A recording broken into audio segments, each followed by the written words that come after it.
Welcome to AB tutorial.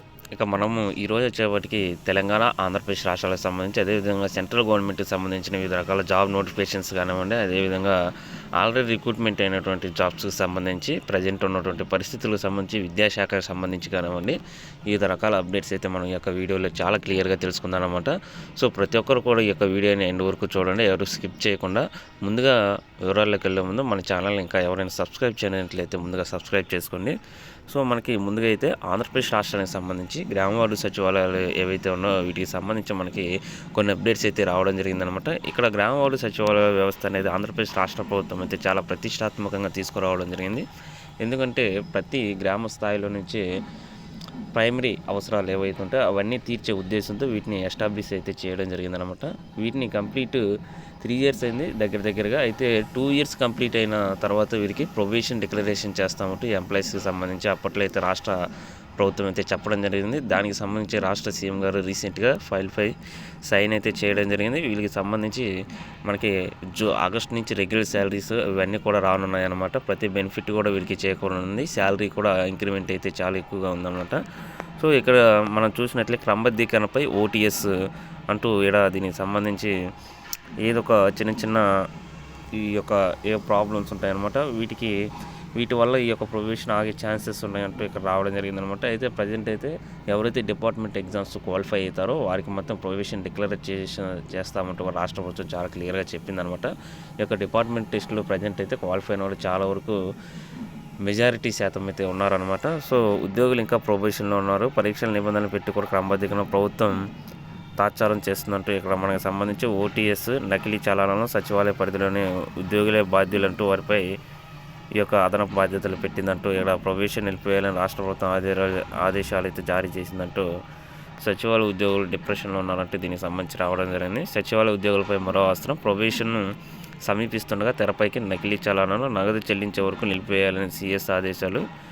ఇక అదేవిధంగా ఈ యొక్క సచివాలయ ఉద్యోగులకు సంబంధించి పక్కాగా మమ్మల్ని రెగ్యులర్ చేయనంటూ కూడా వీరు తమ యొక్క అభ్యర్థనలు అయితే తెలియజేయడం జరిగిందనమాట. ఆల్మోస్ట్ అయితే రాష్ట్ర ప్రభుత్వం కూడా వీరికి సంబంధించి చాలా అనుకూలంగా అయితే అన్ని నిర్ణయాలు తీసుకోవడం జరిగింది. అయితే చిన్న ప్రాబ్లమ్స్ అయితే అక్కడక్కడ ఉన్నాయన్నమాట. మనకి ప్రధానంగా ఇవన్నీ కూడా న్యూస్ పేపర్స్ ద్వారానే మనకి తెలుస్తుంటాయి అన్నమాట.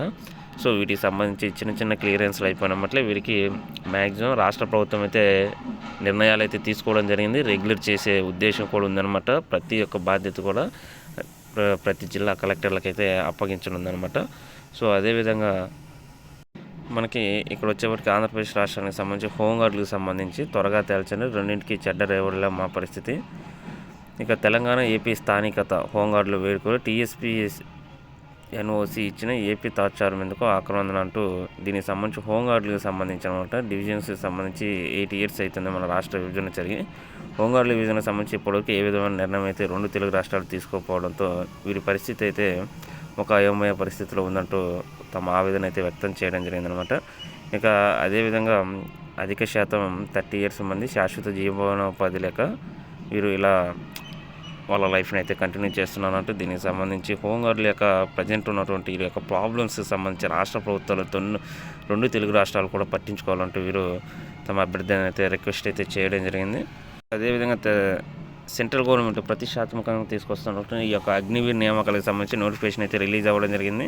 సో మనకి ప్రధానంగా నేడు నేవీ అంటే 23rd అయితే 22న రిలీజ్ అవ్వబోతుంది.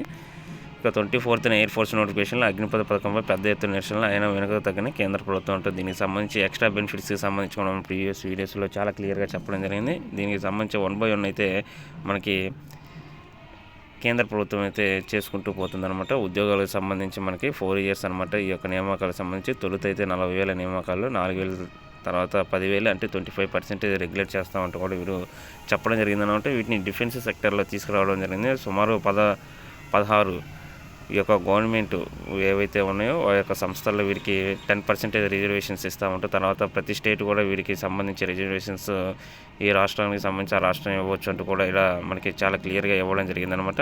వీరికి శాలరీ ప్యాకేజెస్ కానీ వాటి గురించి అన్నిటి గురించి కూడా మనం చాలా క్లియర్గా చెప్పడం జరిగింది. ఇక అదేవిధంగా తెలంగాణ రాష్ట్రానికి సంబంధించి మనకి సంక్షేమానికి సంబంధించి 10,000 పైగా వేకెన్సీస్ ఉన్నాయన్నమాట. వీటిలో ప్రధానంగా గురుకులాలకు సంబంధించి 9,000 పైగా ఉన్నాయి. వీటిలో ప్రధానంగా టీచింగ్, నాన్ టీచింగ్ జాబ్స్ సంబంధించి మన చాలా క్లియర్గా చెప్పడం జరిగింది. వీటి యొక్క పరిస్థితి ఏంటి, ఎన్ని సంవత్సరాల తర్వాత ఈ యొక్క నోటిఫికేషన్ వస్తుంది, మనకి నాన్ టీచింగ్ సంబంధించి లైబ్రరీన్స్ కానివ్వండి, కంప్యూటర్ జూనియర్ అసిస్టెంట్లు కానివ్వండి, ఆర్ట్ క్రాఫ్ట్ డ్రాయింగ్ టీచర్స్కి సంబంధించి వీటన్నిటికి సంబంధించి చాలా పర్టికులర్ నోటిఫికేషన్ అనేది, చాలా మెజారిటీ జాబ్స్ అయితే ఉన్నాయన్నమాట. వీటికి సంబంధించి మనకి ఆగస్టులో నోటిఫికేషన్స్ చాలా క్లియర్గా రానున్నట్లు మనకి రాష్ట్ర ప్రభుత్వం గ్రీన్ సిగ్నల్ ఇవ్వడంతో అధికారులు ఏర్పాట్లు అంటూ కూడా దీనికి సంబంధించి అప్డేట్స్ వచ్చినాయి. సో ఎప్పుడు ఇటువంటి సందర్భాల్లో ఈ నోటిఫికేషన్ మన రిలీజ్ అయినా చాలా క్లియర్గా ఇన్ఫర్మేషన్ అనేది అప్ టు డేట్ అయితే ఇవ్వడం జరుగుతుంది.